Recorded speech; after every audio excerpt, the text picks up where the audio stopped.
What's up, everybody? Welcome to another episode of the BJJ GOONS podcast. Before we begin, I just want to give a shout out to our very first sponsor.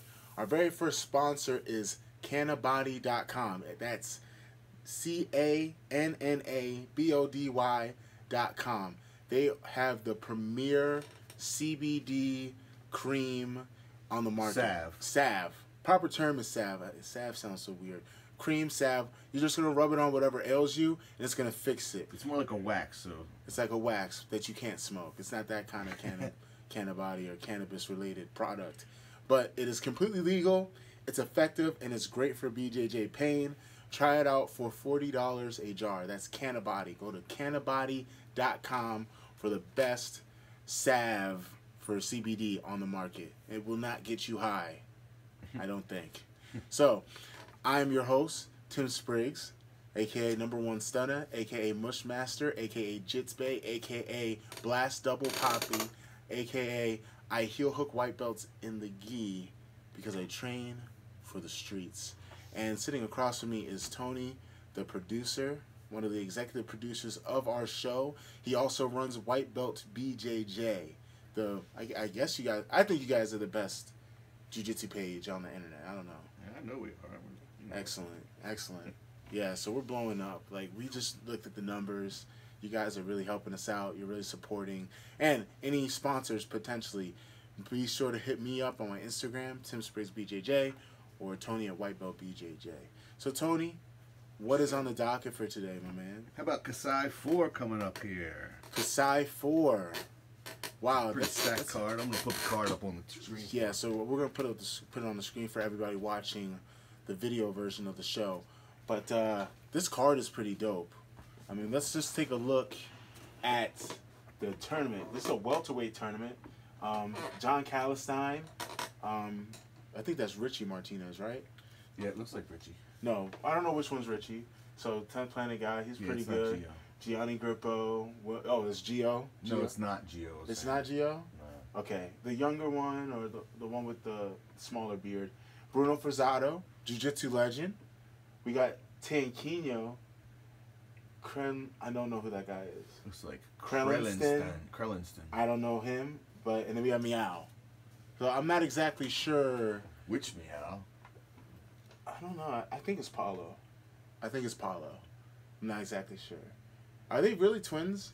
Yeah, man. I can't tell one from the other for sure. Okay, these guys are twins. We got twins. So either Paulo or Joao. You know what I always thought would be slick on their part? If they both go to the same tournament, but one's in hiding. Like, one's hiding under the mat or under the cage or whatever. And then, like, they switch out. Or one of them's hiding in the bathroom. So, like, oh, shit, bro. That last match was killer. And then the other one jumps in. Pro wrestling would be great in tag team. Oh, man. I say, like, me and DJ are the jiu-jitsu tag team champions of the world. I totally think we would not lose a match. We can't have Muhammad in the tag team because that's just not fair, because it's like fighting a horse. But I think that it's going to end up being Gianni and Paulo in the final. Gianni, yeah. Is it lightweight division? Yeah. So all these guys are about the same weight. I think it's welterweight. Yeah. All of them the same. Super fights? Super fights. I can't read from here, that's all. Oh, okay. So the first super fight is Dante Leon versus Mateus Lucis. Apparently, Mateus Lucis is really good. So I think my pick would probably be Dante Leon, though, because I've seen more of his fights. The other one, they just switched it. So Edwin Najmi's out. So it's going to be Edwin Najmi versus Renato Canuto. Not Edwin Najmi. It's going to be Wagner Rocha. Ooh, Wagner Rocha versus Renato Canuto. Did you see the last match? Between whom? Canuto and Rocha. Wagner. Was there a lot of slapping going on? Well, of course, it's the Wagner Rocha match. There's a whole lot of bitch slapping going on. But it's all seriousness. I thought Wagner won the last one. This is the one where they called him for passivity. No, I don't think like, he lost the match on a bullshit call. Like, Wagner had it signed, sealed, delivered. And I think Wagner's going to take that one. I'm excited for that match. Yeah, I am excited. I think Wagner, too. But Renato Canuto's a beast. He made it to the finals of Black Belt Worlds this year in the gi. He's an animal. he has a good shot at winning Have to see what he ATCC. does with the no gi. Next match is a big one. Mateus Denise versus Gordon Ryan. According to MMA Junkie, they say he's the best grappler. Well, they ask. They ask. Is Oh he my the best god. grappler in the world? No, the short answer is no, but we can go over that later. But short answer, no. But he is very good. He's a very good no-gi grappler. And he's going against Mateus. Now, Mateus is solid. I've had some really good matches with Mateus, but I think Gordon's just way bigger, and he's on a roll right now. He's high-level no-gi. Now, don't get me wrong, MG in Action, they do no-gi like half and half. So last time I heard, they do half their days no-gi, half their days gi. At least the comp team class, which is dope. I like that idea. So yes, it's going to be a good match. But I'm going to go with Gordon Ryan. He's just way bigger, and he's sauce to the gills, man. Yeah. He's I have to go with Gordon. Dude, dude is juiced. I don't know what he's taking. I think I should go on a cycle, bro. I think I should totally go on a cycle. I can't advocate for that. You can't advocate for it. What do you mean? Definitely not on the air. Oh no, not on the air. When this is I off, would advocate it normally, but just give me the Not like I guys would information. advocate it, yeah. Completely under the table. No, all jokes aside, dude, I I don't was think like, I'm not gonna advocate smashing Matthew Dennis's knees out so you can face Gordon Ryan. just to let everybody know in Kasai and across the world, if either one of these gentlemen are injured, I know a guy, and his name is the MUSHMASTER. What's next, Tony? Let's see. How about the results of the BBCBD tournament? Black Belt CBD tournament. I was out clubbing this weekend, but I was still able to see the matches. I think my boys did all right. I expected Muhammad and DJ to win. I really did. Like I did too. I'd bet a lot of money on them winning, but that's just how the game is, you know. You could be biased because they've both been right here. I can be biased, and also, I have a good idea of who's good at jiu-jitsu, and I train with them every day, so I assume that they're gonna win all the time. Like I expect all my teammates to win just because I know how hard we train and I know what goes into it. Yeah, it was just that X guard of Adolfo was just getting Yeah, because Muhammad's passing style is very floaty at times. Like he'll jump over you. Have you ever seen Free Willy? Years ago. All right, so like at the end, the whale jumps over this kid, and he's on. That's what it's like Russell Muhammad. So he does that high floaty passing, and that kind of slowed him down. But he did a good job. I thought he was very aggressive. He pushed the pace, and with DJ's match, his first match was good. His second match, Dorino really showed that he still got it.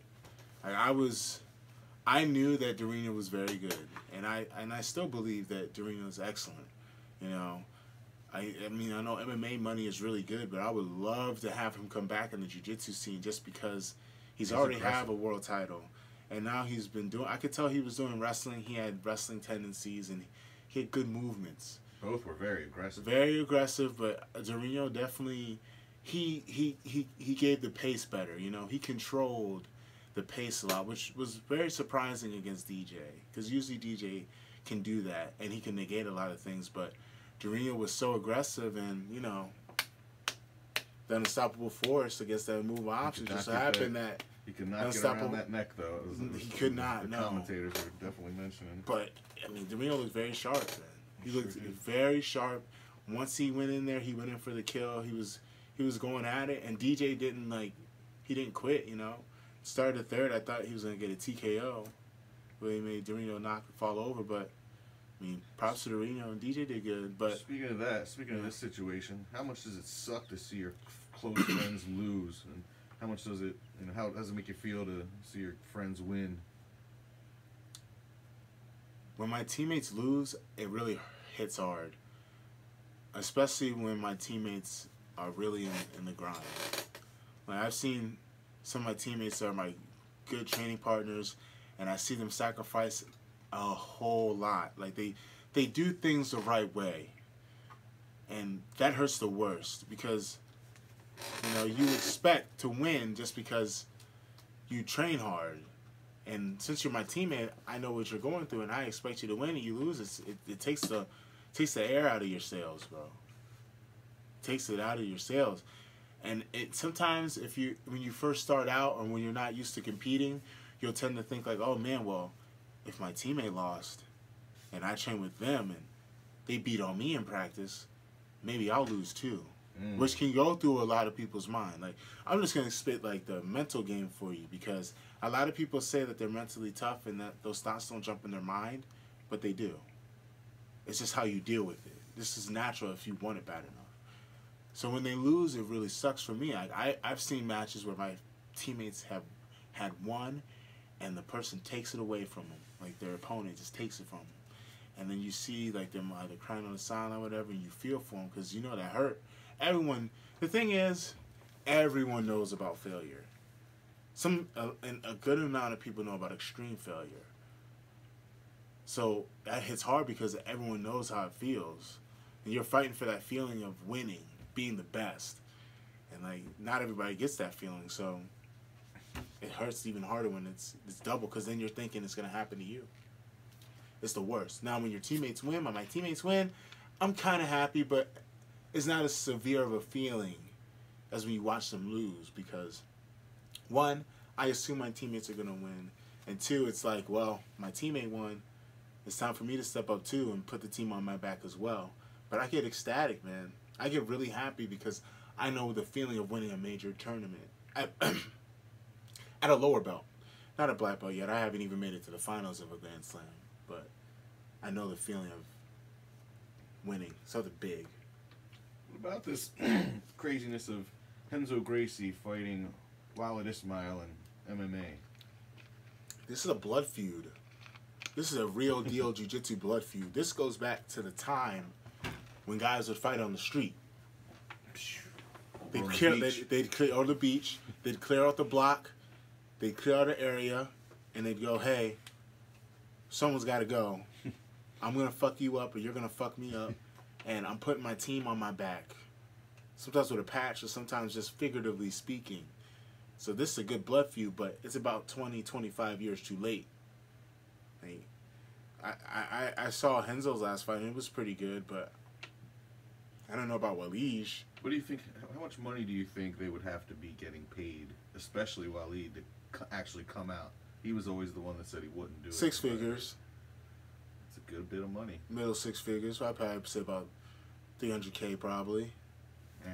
But I don't know. I don't know about money. Guess, that's all. I mean, it's pretty solid. I mean, Renzo's probably getting a shitload, and I think it's in Brazil. If I'm not, I think it's from Brazil. So they'll make a decent dollar. I think it'll be on TV. I think it'll get a lot of public interest in Brazil. I mean, it has a lot of interest in America, but Renzo isn't that big of a star here. You know, especially fighting for one. He's not getting that kind of attention like he did when he... What's going to be for one? I think so. Well, he fights for one. His last fight was for one. But it wasn't that big of a deal. It was like a jiu-jitsu guy, MMA guy crossover, but it wasn't like no Mayweather McGregor shit. You know, it wasn't nothing major. They did nothing in the first round. Yeah, it wasn't a big deal. But these are old ass men, dude. Like, I don't want to see these old ass men beat the hell out of each other. Like, their days are done. Like, why continue? Why continue to do it? You have to love it. I'm not dissing them. I mean, Renzo, he'll beat the brakes off of a lot of people just for GP. But he's an older guy. And Walid, I don't know, man. He don't look like the type of animal he used to. He looks like smaller now. He just looks like a guy that's older. I think I've seen Renzo say he's going to do it till he absolutely cannot anymore. You know, that's good for him. That's good for him. And as long as he's getting paid to do it, that's great. Just hope that, you know, he's able to go unscathed, because it's a dangerous ass sport, man. Like, I never had an MMA fight, but I know a lot of people that have. It's a rough life. He's gonna solidify his legend. He can, yes. But he's already stamped. He's already stamped. He's an OG. He's an OG. He has nothing left to prove. He's just doing it for fun and maybe make a few dollars, which he probably doesn't even need. But that just shows me more that he loves it. As far as a pick, who do you have? Renzo. Yeah, me too. He fought more recently. I say In their primes, I'd give the edge to Waleed. I'll probably as well. I'd go with Waleed. Old school, Carlson Gracie, black belt. Animal. We'll talk about this another time, but Carlson had the best combat sports team ever. Ever. Right. Best squad ever. But we'll go over that another time. How about Yuri Simoes versus #1 Stunner? That #1 Stunner guy is really good.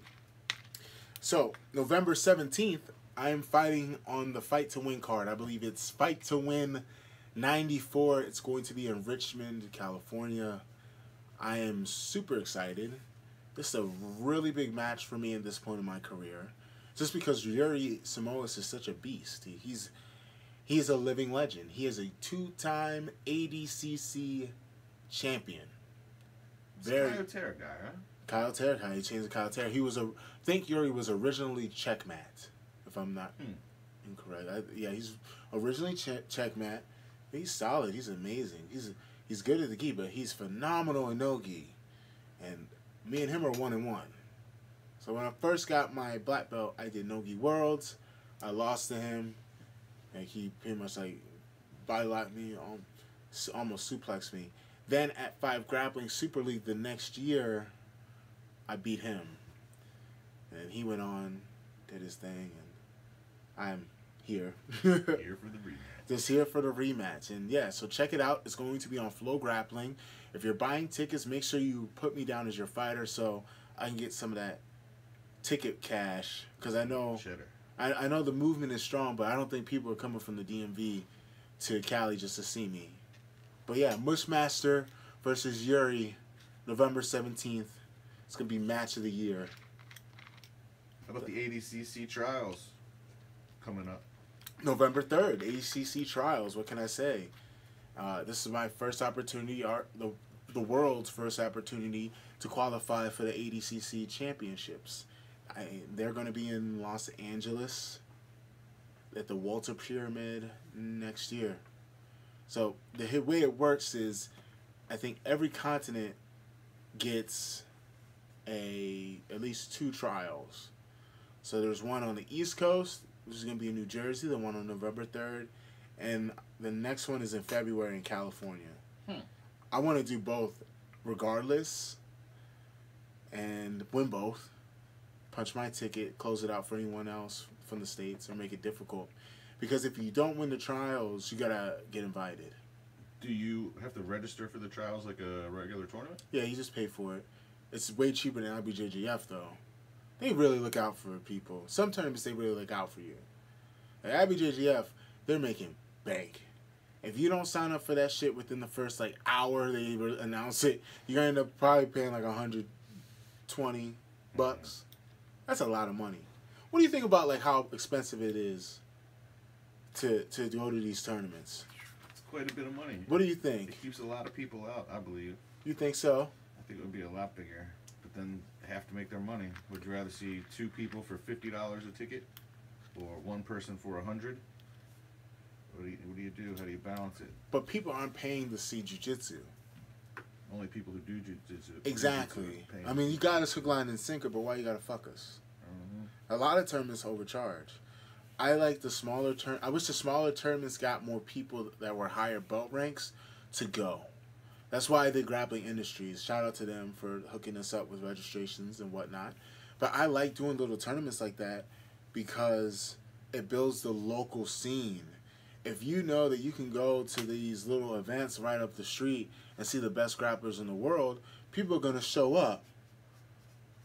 At the same time, you can't make it so fucking expensive. The more people that do jiu-jitsu, the more money we're going to make on the back end. I don't know if I said this on a previous episode, but jiu-jitsu is a rich man's sport, but it has a poor man's mentality. Like, it's white-collar, price tag, blue-collar ideals. You know what I mean? Yeah, to a degree, for sure. Because it makes you work. You have to work for it. Yes, you have to work for it. And that's going to be a good thing for jiu-jitsu, but it can also be a downfall. Because if you look at, tennis, it doesn't have a blue-collar mentality, even though it's a high-level sport. I'm pretty sure tennis is hard as fuck to do. Because I tried it before, and it's hard as shit. Yeah. Running around chasing that little-ass ball. But I think the same clientele could be into jiu-jitsu because you can do jiu-jitsu forever. It's almost like golf or tennis. If you train right or you just do it, dabble, you're probably not going to get injured. Unless you're a dickhead and you don't warm up or you have some kind of severe ailment. Plus, it's also self-defense. It is self-defense. But it's expensive. And there's a blue-collar mentality. Like, at a certain point, the guys that are going to excel at it, they have a certain toughness. You know, they have a mean streak.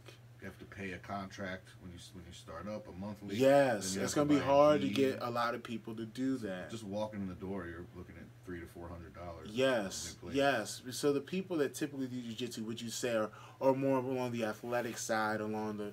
It's a luxury. It's a luxury. It's a luxury. Exactly. But the people that excel, you know, they're younger. But we'll see. But yeah, it's expensive. So that's why I do regional shit. There are people that need jiu-jitsu and there are people that jiu-jitsu needs. So some of the young people coming up making waves and headlines, they can train for free. It's good for the academy. So how do we get there? How do we get to that point? Talking about something about how expensive it was. What were we talking about before? Oh, Fight to Win. Check me out. Guess that was where it came from. No, that's a good segue. And speaking of great segues, how about UFC coming up here? UFC. Gustafsson versus John Jones. John Jones making his return. Is that before or after the DC versus Black Beast card? I think DC versus Black Beast is first. Okay. I should have got their numbers. I have a dream. One day, Black Beast will be the heavyweight champion. Yeah, I hear you. Listen, I said last UFC, I was like, I can see this happening. He wins this fight, he knocks out DC, then he knocks out John Jones. He's the greatest heavyweight ever. I just don't want to see DC lose, but I really. Why don't you want to see DC lose? Oh, he's come such a long way. A long way from what? A long way. He's had a blessed career. I'm talking with the crowd, for being a man who was booed every single time he walked out, and to finally becoming someone who's loved by fans. I just hate to see him become a fan not favorite again, unless he embraced it. But he's gonna be a hated guy when he fights John Jones. Because people maybe people will turn on John Jones. What is the consensus? So you run White Belt BJJ, the #1 BJJ website. What are the fans saying? Are the fans pro or anti John Jones? Because I feel like a lot of Jones. Still. Yeah. Why do people? Cormier gets respect, but if it becomes between John Jones, they're gonna pick John Jones. They like him better. I don't know if they're gonna pick him. Why do people like guys that act crazy and wild out? Can we be real here? Because that gets the adrenaline moving. Like you really I don't understand the Conor love compared to Khabib. When Conor's jumping around acting like a maniac, your adrenaline at home is moving along. When you see, I'm not a fan of that shit though. I'm not. If I had to pick a side to choose to root for, you go with Khabib. You go with Daniel Cormier when you go against John Jones. He got caught cheating. He runs into people with his car. Now, I'm not going to judge because no one's perfect. But if you're going to pick a side, you don't pick the side of the guy that got busted by USADA, obviously snitched or is going to snitch. Yeah.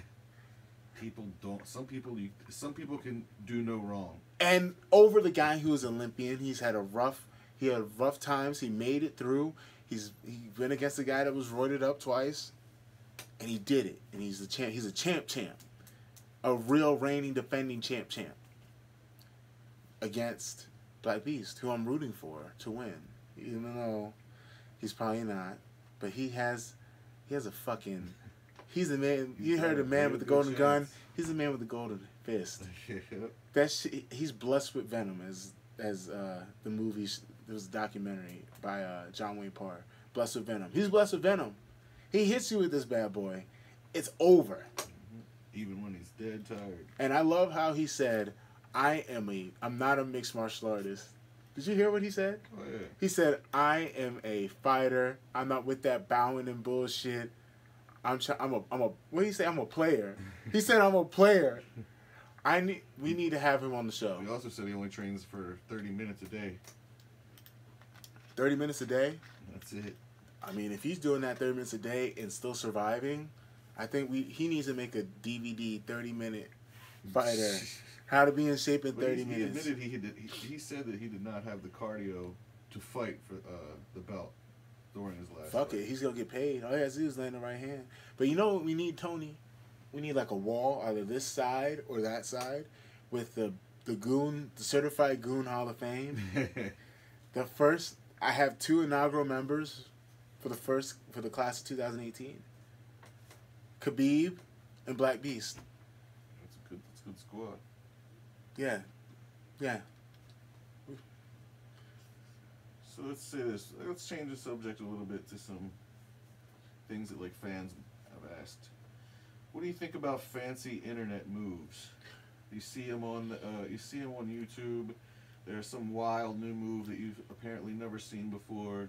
Do they have a chance of actually working, or working only on a white belt, or should you just stick to fundamentals in your actual training and drilling?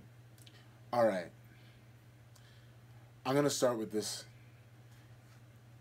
Almost any move can work in the right circumstance. If we're talking about a technique that's like not made up like Hadoken or Tatsumaki, some crazy Street Fighter shit, but like a jiu-jitsu move, most of the time when I've seen it, it's something that is a real thing. It's just low percentage, but in the right circumstances, it can work. Percentage-wise, though, I think you need to taper that with a lot of fundamental training. Your fundamentals have to be on point. And a lot of people say, oh, my fundamentals are good, my fundamentals are good. I know of high-level black belts that not in certain positions, they don't have good fundamentals. They just don't. It's good enough, but I'm always concerned about making sure every little detail is correct. And championships are won and lost on the tiny little details. And that's at a black belt level. So imagine you're coming up. Your details and the basics aren't going to be that on point. The problem is when people are competing, they throw basics a lot by the wayside and they focus more on game plan. So we have a problem sometimes in the room where there are guys that are very good at guard retention or certain things that they'll do to avoid getting past and be defensive, but it's all defense. If they were to be offensive, they might not even be able to finish the person. And that's a huge problem. But they're busy looking at these little videos of little cute shit from the guard or from wherever the fuck. And then they wonder why they're having problems winning matches. You get what I mean? Mm-hmm. So you gotta temper that. I like that it's flashy because I'll take certain things, but don't let that be the basis of your game. There's some, like the Berimbolo was great when it was popular. But if you'll notice, there's a lot of people where all they do is Berimbolo. All they can do is Berimbolo. And they've dedicated so much time of their development to Berimbolo, or this could be any move set, that if you take them out of there, out of that little bubble, they're going to get their ass kicked. And that's what I try to avoid. So I try to do a little bit of everything. So if push comes to shove or worse comes to worse, you can open up. That's another problem I see in jiu-jitsu. Guys are too focused on a certain thing and winning in a straight line. You got to be able to improvise and go for different shit, man. You got to. You can have your preferences, but fundamentals got to be sharp. And don't focus too much on the fancy moves. So how old is too old to start jiu-jitsu? And we know you can be very, very old and do jiu-jitsu with red belts and 80 years old. Yeah. 90. How old is too old to start? It's not about how many miles you've driven in the car. It's how many miles you got left. I know some old-ass 30-year-olds or 20-somethings. Like, their bodies are broken to shit. And I know some older cats that are like spring chickens running around here doing whatever the hell. any kind of athletic endeavor, living their life like they're a 20-year-old. So it's not so much your age. As long as you don't have a severe physical ailment, you should be starting jiu-jitsu. Especially if you have all your limbs and all of them are working. There are guys that I've seen with no arms, guys with no legs, they still train. As silly as it sounds, like they still train. So why can't you? You have to, it's not so much how old is too old, is what point in your life are you to achieve these goals? There's no numeric value. There's no numeric value. But if your goal is, I want to be a black belt world champion, and you're 35, you got to think long and hard about what it's going to take. You have to think about, like, you can start, but don't start thinking that you're going to get certain results on where you are in your life. Do you understand what I'm saying? Mm-hmm. So if you got to temper your expectations. If you're like a 50-year-old guy, you should definitely start, but don't go in there thinking that, oh wow, I'm about to shock the jiu-jitsu world and just tear it up out there. No. You know, at the same time, you have to also have that mentality. You should have that mentality that you can go in there and put in work, but don't expect to be the next Buchecha if you're starting in your 50s. You know what I mean? You know what I mean? But any age is good as long as you're healthy.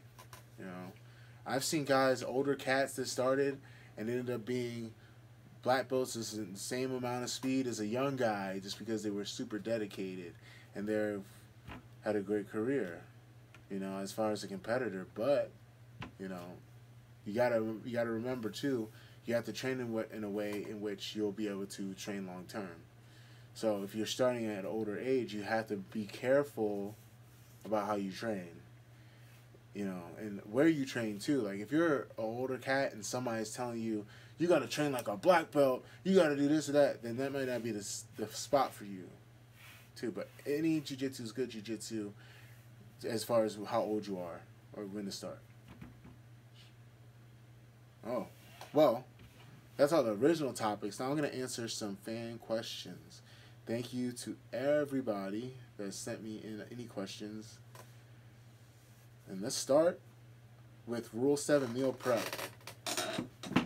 They asked, what's the best thing you ate all week? And when are you competing at Fight to Win? Well, we already answered the first one, November 17th in Richmond, California. And what's the best thing I ate all week? The best thing I ate all week. I had a giant slice of pizza in D.C. this weekend. I think it's called Giant Slice. That actually might be the name of the spot. It fucked up my stomach the next day. But that was a delicious slice of pizza, especially after being up all night dancing to reggae and dance hall. Yeah. In retrospect, would you still have had the slice of pizza? Oh, hell yeah. YOLO. YOLO. Life's too short to not eat pizza. Life is too short. Cody Miller BJJ asks, Goon's question, Herb of Santos beef. Him and Muhammad match seemed bad blood. Have you seen that match? I don't think I have. Or if I have, I don't remember. I just watched them. It was a good match. It was a couple years ago. It was a very good match. And Herbert won that one. As far as bad blood, I don't think they have bad blood. You'd have to ask. Where Muhammad his lip was bleeding. Yeah, he was bleeding. Okay, that's the one that I have seen it. Yeah, it's like two. Everyone fighting. wrestles. Everyone's crazy. Yeah, I love that part about jiu-jitsu because guys can't duck each other like they can in MMA. Every week you can fight the best guy in the world. But I digress. I don't think there's any bad blood between the two. They came over to the States together, or Herbert did a little bit before Muhammad. I thought it was a good match, but as far as bad blood, I don't think so. Muhammad's really friendly. I don't think he has beef with anybody. I try not to have any beef, Tony, but it always follows me. It always follows me. Like, I really avoid it. By the way, I wasn't being a dick about my previous comments from last week. Okay? DJ is the one that disrespected Tank Planet. I didn't say anything. All I said was their back take was away to overtime, which was the guys. You saw my match when I mushed the guy. Mm-hmm. That was definitely the strategy. That's the strategy. If I do that to you, you of course you're like, well, I can defend getting choked out and just try to get on his back and finish him. Like that's not a diss. It's not me being disrespectful. whenever I have an opinion, folks, I give you my full, unadulterated opinion because as someone who listens, I hope you would respect my opinion as a black belt and someone who competes out here. I'm not going to hate. If he was fucking me up, I'd say he fucked me up. I just gave Turia props. I just gave Adolfo props against winning against Muhammad. That's a tough thing to do against the guy who's training jiu-jitsu full-time and you're an MMA fighter. So if I'm not being disrespectful, I'm giving you my analysis. And I would hope that people would respect my analysis. I mean, I'm not a multiple-time black belt world champion, but I know a thing or two about a thing or two. But yeah, no bad blood. There's no beef. Next question. Mike Zolo, 1990. Hello, I'm a big fan of your podcast. I'm a blue belt and wanted to take my training to the next level. What does the training schedule of a world-class jiu-jitsu player look like? Well, Mike, in a perfect world, I would train 2 jiu-jitsu sessions a day. I would do some days a strength and conditioning session, and other days I would do a sprint workout in between the 2 jiu-jitsu sessions. And I would do 2 a days 5 times a week. Saturday I would only do about 1 training session, and Sunday I chill. I don't do anything. I go for a nice long walk, and I kick back and relax. That's in a good solid camp. As far as what I do with those workouts, it depends. Sometimes I would do a lot of heavy drilling, especially this time of year, because we're gearing up for next season. It's getting closer and closer. Other times it'd be hard rounds, like sometimes 10, 15, 20-minute rounds, 20 minutes each round. And then I'll do it again later on in the evening. It's all about how my body feels and what the group needs and what I need as an athlete. Now, just because that's an ideal day does not mean I'll do that all the time. Some days I'm feeling real torn down. I'll talk to my coaches. I'll talk to my strength and conditioning coach, Matt, at Access Sports Performance here in Elkridge. Or I'll talk to Master Lloyd. I'll talk to Julius. I'll talk to my teammates about what they think. And we work together as a team, and we look out for each other, too. So that's another aspect no one ever talks about, is the team around you and how we communicate. You know, you got to have a solid coach that understands each person's needs, because you're not going to have Jamil wrestle Muhammad on the regular. You know what I mean? We're not going to go 4 rounds with each other if there's a huge size difference. Or if one of us is drilling leg locks, we're going to drill leg locks with them, and we'll probably drill escapes as well. Or we'll take a lower belt and use them for drilling. Or if one of us is hurt, we'll work around that, you know. It's not one size fits all. But that's in a perfect day. I get a good strength and conditioning session at Access Sports Performance. Or I get a good sprint workout and 2 jiu-jitsu sessions, depending on how I feel. And if I'm not busy with other stuff. AAR426 BJJ. Yo, dog. You need to get a real Instagram name. I can't. Is this like bomb coordinates or something? But anyway, what's the lamest trend in BJJ right now? The lamest trend for me is everyone trying to be like Conor McGregor. When we try to act like MMA guys, it makes us look lame as fuck as jiu-jitsu guys. I'm sorry, but I have this kind of little, like this kind of, not Napoleon complex, but this, I feel like jiu-jitsu people have an inferiority complex when it comes to other martial arts. We're not as big as boxing. We're definitely not as good as MMA. So we're trying to find our way. But we got to find our own lane, man. Like, it's jiu-jitsu, dog. Like, it's so obvious when you're talking shit like you're Conor McGregor, or you're making all this grandiose claims, or everyone's acting like they're super fucking rich, or starting beef for no reason. It's corny as fuck. That's so lame. What do you think, Tony? Probably outlandish rash guards. Some of these rash guards are starting to look crazy. People doing ridiculous things with them. If anyone follows me on Instagram, I had a rant the other day. And I said the guys that wear the fucking weird-ass rash guard... Like superhero. Side note. Like, I'm Iron Man now. Yo, somebody dressed as All Might from My Hero Academia. Yeah. Or I'm a bear now. Or unicorn shit on your rash guard. you know, or like Wolverine or Spider fucking Man. Like, come on, Like, man. it's You're a grown ass man, dog. You dressing like a superhero to fight another man, to grapple another man. Usually with a big old gut. Yeah, I love that jiu-jitsu is blowing up. I really appreciate the movement. But at the same time, there's a lot of fucking weirdos in jiu-jitsu. Every single one of those people yell about piracy. Like, any single person went to Marvel and was like, hey, do you mind if I make a rash guard with your guy?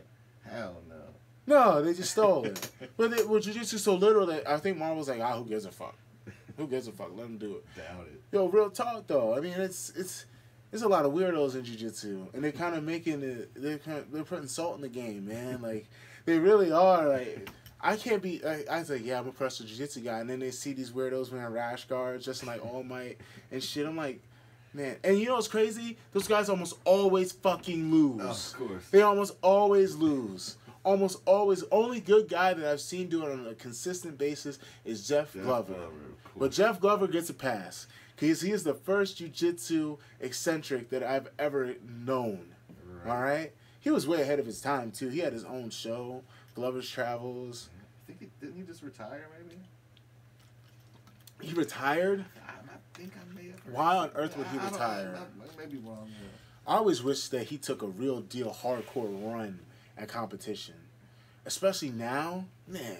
Oh, yeah. Like, if he was like 10, 15 years younger and he came out now, he'd be the biggest star. He's so fucking good. But he's the only guy. Or guys that wear fucking cornrows. When you wear cornrows, your winning percentage goes way down. It has to. In MMA. Oh, that's another big fight. Max Holloway versus T-City, Brian Ortega. If Brian Ortega wears cornrows, I'm putting my money on Max. Because remember Ben Henderson? Oh, yeah. Arguably, he shouldn't have been champion that long because he had some gift decisions. This is my opinion. But when he was long hair, don't care, he was fucking shit up. He was winning. You know that? And guess what? He wears braids one fucking time. Career goes downhill. Downhill. Right? Didn't he wear cornrows and he fought Anthony Pettis? I can't remember. Oh, we gotta do our research. But I'm 90% sure he was wearing cornrows, and then guess what happened? He got armbarred. He got armbarred so fast, he twat so fast, I thought the round was over. Always the fucking cornrows, man. Always. But yeah, the weird ass rash guards can go, and everyone trying to be like Conor fucking McGregor. Yeah, I hope y'all learned what happened with Conor, okay? He was talking so much, and then his friend he got jumped, and then the guy who just beat him up jumped and like double foot stomp like Finn fucking Balor, like off the side of that's some pro wrestling shit. What was the end game there? Like, either you like stomp on the guy's head and break his collarbone, or like you hurt your heels hitting that floor. It was symbolic. He flew. He didn't care. It was symbolic. Symbolic if you break your ankles. When you go for a double ankle kick on somebody off of a stage. Have you ever been that mad at somebody? It reminds me of like an old concert in a mosh pit, so it's not really that crazy. Run and jump off the stage. They need mosh pits at jiu-jitsu. That's what really that was what really would turn everything up a notch. Or drums like Mateus. That was pretty cool. Man. Start doing some Thai. Did you ever see that video of me? They are supposed to fight the guy who stole all the money. Oh no. Yeah, that crazy. The guy who went Halleck. Yeah, I was supposed to wrestle Halleck. Oh man. Yeah. I was like, let me think about it. You know, that's an interesting story. They were like, are you interested in the card? I said, yes, I'm interested in doing Metamorph 7 or whatever the fuck number it was. I remember this. Yeah, right? But I never agreed to it. Right. Next thing I know... You said that you had agreed to it and you were on the card. Yeah. I never agreed to it. But I didn't want to say anything because, you know, I'm a new, younger black belt. Like, I don't want to ruffle any feathers. But now I'll call you out if I'm not on the card and you say I'm on the goddamn card. But they set up, they had like a commercial, like, and then Tim Spurs was like this. Here, you ever see the video? Yeah. The promo? I was like, what the fuck is going on, bro? I'm not on the show. I'm not. For those of you who are listening that don't know the inner workings of like high level jiu-jitsu, crazy shit like this will happen. They just put your ass on the card. I was like, I can't fuck with y'all. I don't. They didn't even offer me that much money up front either. When I'm hearing jokers getting like $30K, just to show, just to be there, just to be in the building. Then they didn't get that. I think they paid certain people. I think eventually maybe he got some people paid back too. That's why you need some goons in your corner. So I'm offering everyone Goon Squad protection and collection. Me, DJ Muhammad, and anyone else. If someone owes you money, call the Goon Squad. Just kidding, folks. And Tony Peranio is also Don Peranio. That's one of the most Italian names ever. Peranio. I thought it was Peranio for the longest time. I said all proper. Ain't never been said right. 7 letters. Maybe you're saying it wrong. Maybe we all are. Or maybe everyone's saying it wrong. Do you speak Italian? No, man, no. Oh, okay. Spanish a little bit. Waka Flocka Shane, he asked, thoughts on coaching, opening your own academy, or running a successful school? I would totally open my own school, but not now.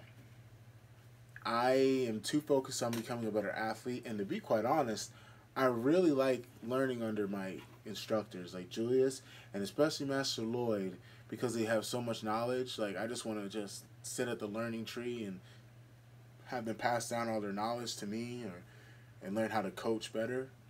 And when I'm done competing, I'll focus on really building up athletes.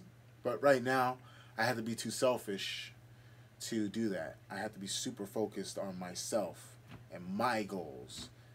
Because it's hard. It makes it way harder if you're focused on other people. It's still possible, but percentages are low. It's hard being a player coach. And I don't think I would open in Maryland. I think I would open like Texas, like Houston. I really like Texas. I really like the South. The girls are really pretty there too. Like Texas, per capita, they have like the most attractive women. What do you think, Tony? I've said the same thing in the past. Texas, right? I've said it. It's got all different types.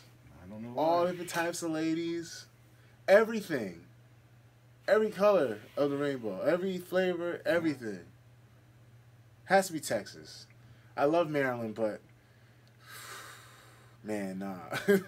Texas. There's like a Texas butt too. I don't know what it is. A Texas butt on them girls. It's all that barbecue, dog. It's all that barbecue. Our comments are becoming real problematic. Like, we're gonna get some hit. What's the name of that lady that talks about the team really bad? What's her name? Georgia Otis. She's gonna be like, that darn Team Lloyd Irvin. Those pigs, those sexist pigs. Hashtag Me Too, damn it. I just laugh at that shit. Me Too is crazy, bro. Gotten crazy. It's gotten crazy, right? They've ruined their own movement. You think so? Yeah. Why? I guess I think they used it against everyone. Like me too. This person. I can't remember who was some of the even like Tom Hanks or something. Tom Hanks? Yeah, like come on. Woody from Toy Story? The guy from Big? Tom Hanks? Come on. He's a monster. Oh man, I'm a gentleman, so. I don't think I have anything to worry about. I'm a gentleman. IBJJF paying their athletes for big tournaments, such as Worlds, Europeans, American, and Brazilian Nationals. This is from Obi-Kwan Kenobi. That's a slick nickname, Obi-Kwan. That's dope. That's how I know you're black. Do you know any white guys named Kwan? You could be Asian. Chris Tran, you want to know Chris Tran's middle name? What's that? Daquan. Really He's Vietnamese. I love the IBJJF paying us because they got the money and they're good for it. I think if you pay athletes, it's going to get them doing more of the local tournaments. The more the big names compete, the more attention it brings to sport and more excitement. And if you're a jiu-jitsu geek living in a certain area, you'll pay to see these guys if you're really into jiu-jitsu. I want to have a tournament. I don't want to have an academy. I want to have my own tournament. You don't think the sea is like filled with it? I was talking to Brandon Quick. He's doing good things with his tournaments. Yeah, I talked to Brandon Quick. He's pretty cool. He wants to be on the show. Yeah. Really? Yeah. Yeah, they want me to do some of their events, but like dates were all tied up and what have you. Yeah. But I would definitely do their tournaments too. I'm down with all the regionals, all the little ones, the new breeds, the fight, even if I know I do fight to win, but you know, grappling industries, all the little ones, even the Nagas, I'm all for it. If anybody wants to invest $80,000, we can make a tournament with a big name right here in this region. Oh hell, I ain't gonna name it. Give it away. Big names. I love it. Then once they start paying, give you everything: the trailer, the mats, the software, the metals. They'll help you set it up the first 2 times. Ooh, it sounds like a good deal. Why pay when you can make the money? But that's just me. That's why I sit over here. Wow, a big fan of the show. Students of Jiu Jitsu asked me, Nutella black belts, should you be rewarded a black belt just because of time and knowledge, or should you have to be able to hold your own? There are a lot of black belts out there who are just terrible grapplers. Let me think about this one. Just because of knowledge and time. From my experience, no one is a black belt just through knowledge and time. And like, you have to be able to demonstrate something. Like if you're an old guy, I always preface this by like if you're an older person, you have certain deficiencies, you can't keep up as much anymore. That's one thing. Right, that's a good way to look. You know, I preface this by saying if that's like you can't physically do it, something wrong with you, I get it. Older guy can't do it as much, or you know, got injuries. You know, like there's some 60-year-olds that are black belts. Guys late in their 50s. People too. Or disabled people. Okay. That. But if you're physically able to compete or train hard, you're not gonna, to me, you're not getting a black belt unless you can hold your own. You know, all our black belts, from most of our, the black belts I train with regularly, they can keep up with any belt level from any other school or anyone that is comparable as far as the investment in the game at the moment. Like, if you're going against a hardcore purple belt and you're a black belt or elder statesman, you know, and you're getting beat in practice by this guy, it's understandable because the guy is training hard and he's a young whippersnapper, you know, he's in the game. But if you're getting washed by Joe Blow, purple belt, or brown belt, just some bums, you're not getting your black belt. You got to be able to demonstrate it. And to me, you should be competing at least once in a while to stay sharp if you're physically able to. Now, I know personally black belts that can't do it no more. They're beat up, they got problems, they're older, they're life, but they're in a room or when at a certain point, they were on the fucking level. When they got their black belts, like, all right, you got the time, you got the knowledge, but you actually can demonstrate it. You have to. That's a huge part of it. Otherwise, we're a McDojo. Or the amount of time it's going to take you just from knowledge and wisdom and whatnot is going to be way longer too. Because there's a competition is a fast track to get into your black belt. At least with what I'm used to. You prove it. You got to go out there and prove it. If you can't physically prove it, you got to be able to build people up or provide something to the gym with your knowledge. And even then, you're still in the room getting it in. You know, you're still going. But you're not going to get a black belt. At least if and when I have an academy, you're not just going to get a black belt just for showing up. Fuck that. Well, do you think a black belt should have punch block defense, basic strikes in the repertoire as well? Or can it just forget about that? Or could Muay Thai classes suffice for that aspect? I think Muay Thai classes could suffice. Old school jiu-jitsu people were like, you need to have punches and kicks. What old school jiu-jitsu people are producing guys like that?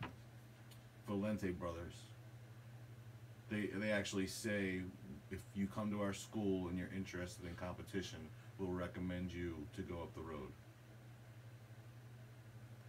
So they don't want you to to compete. They're a Gracie Jiu-Jitsu, if you will, where you start out with, you know, here's how you get out of a headlock.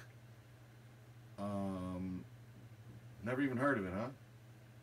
I've heard of Valente Brothers, and I believe I heard something similar about them or someone else. Yeah, that's it's like Gracie Jiu-Jitsu is mandatory.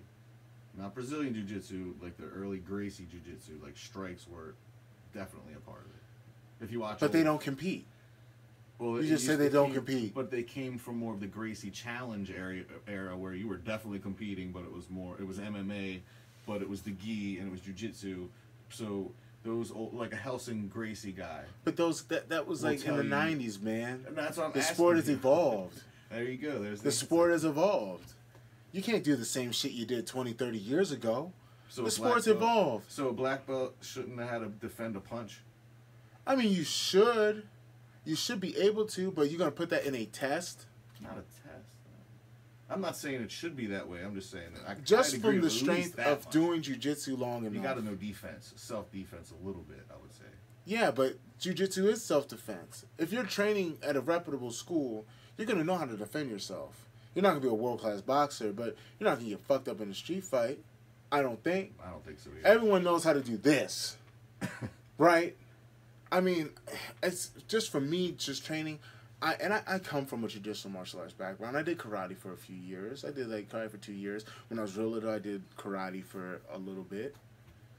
So, you know, and even being in an MMA jiu-jitsu gym, you're going to learn a little something. If somebody sneaks up behind you in the middle of the night in a dark alley and grabs you from behind, you're going to be good. I mean, yeah.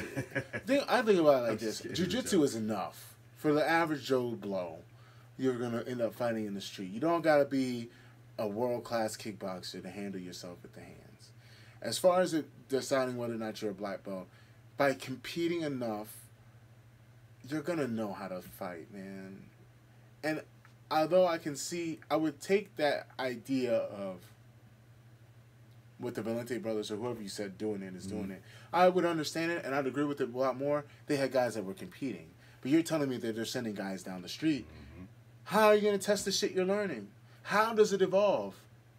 Even like Roy Dean, they have like he posts his test. It's like if you can live like with a roll with the coach, or you just roll with the coach. It's very, very different.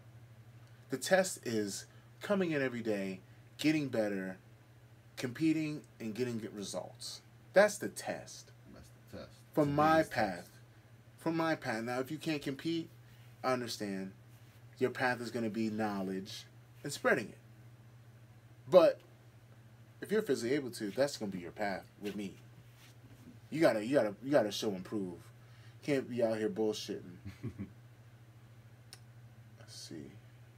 No Eno 17. How are super fights made? Well, from my experience, a promoter hits you up, says, hey, would you like to fight for my show? Any preferences of who you want to fight? And I always say, I don't give a damn who it is. Anytime, any place, any rule set. Let's get it. That's how super fights are usually made. I don't go out looking for super fights. I don't go out begging. You know. Most of the time, guys get hit up, man. They get hit up. Even these little tournaments, people get hit up. I think there should be agents in BJJ like MMA. How do you think that would work? Someone who goes out and seeks seminars, tournaments, cash, sponsorships. I know guys who have agents. Takes the load off, but does it for multiple people. Make sure diet and nutrition's on point. Kind of like a handler. How much of a portion of the proceeds would go to an agent? Like 10, 20%? Who runs that Team Alpha Male? Uriah Faber. He takes 10%. That's it? Yeah, I'm pretty sure 10% of everything. If he's a good ass agent that can get me bookings, I'd do it. It's hard doing it by yourself. Yeah. It's very hard. If you do it for multiple people who end up making good money, yeah, it adds up. But yeah, I would love that. I love the idea of agents, but how? But honestly, how to make them happen? I never made a super fight happen on my own. I mean, I've tried. I've called people out before, but it never gets anywhere. Not for me. Hasn't worked for old Stunner over here. I wish. But yeah, that's how super fights are usually made. Let's see. Next one. My white belt journey from Isaac Mondesier, sir. I don't speak Spanish, so I don't really know. He asked me about my white belt journey. My white belt journey was crazy. My first day as a white belt, I walked in there with my karate gi because I was so eager. I didn't want to wait to buy one. But I just didn't know any better. So I walked in there with my karate gi. First class went great. And then they had matches of the day. And I was so eager. I was like, you know what? Fuck it. I'll try it. I ended up getting bow and arrow choked. And it felt like I was getting choked with razor wire. Like, you ever see The Godfather where he choked the guy with the piano wire? It was like that. Luca Brasi. Yes, I got Luca Brasi'd. It sucked, man. It hurt. And ever since then, I was hooked. So for the next year, I trained all the time. I don't think I missed practice, or rarely missed practice. Went every day, just kept pushing and pushing and pushing. And then eventually, I got my blue belt. I made a huge improvement, you know. I went to my first tournament at white belt. I lost. I didn't get a gold medal. I got like a bronze and a silver. I kept competing. I was 16, 17, fighting adult divisions. And, you know, I used to like go really hard. And then I just eventually whimper out towards the end of the match. Like I would just, you know, I couldn't keep up, and then everyone else's skill would catch up. But I would rush people, man. Even now, I put the rush on people, but back then it was even more hardcore. And I won a tournament. I won a Naga. I think it was in Virginia. I got double gold. I won my division in gi and no-gi. And then I got my blue belt. It was great. But that's basically it. That's all the questions I have from all the fans. We went over a lot of topics today. It's pretty lit. Just want to say thanks again to our new sponsor, Canada Body. Make sure you check them out. Any other sponsors that you got, any sponsors out there that want to sponsor the show, make sure you hit me up. And check out BJJ Dating. I know I got a lot of flack last episode because I was talking about what it's like dating a girl that does Jiu Jitsu. But in all seriousness, you know, if you guys are trying to find a nice young lady that does Jiu Jitsu, or ladies, you know, the thirst is real out here, folks.